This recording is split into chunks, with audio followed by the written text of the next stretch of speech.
Ha kayıyor. Allah'a şu malzemeyi alalım ya.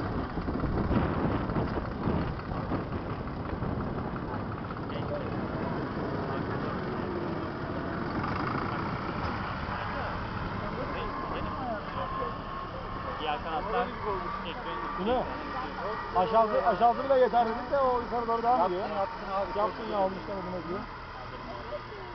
bağlıyor mu onu kendine? Güzel olmuş ya. Evet evet. Biraz daha öyle var. Şimdi bir de şurayı var. Ha doğru. Bağlıyor mu kendine? Bir eğitim Bu kadar versene. çıkmaya gerek yok ya. Bağlıyor mu? Yukarı tutmaya gerek yok. Aynen bu kadar Şimdi tutmaya gerek yok. bağlamıyorum. İyi. Bir şey oldu bırakabilirsin. Burası bir tanesini bıraksan yeter. Biraz da bırakırsın. Tamam geniş mi?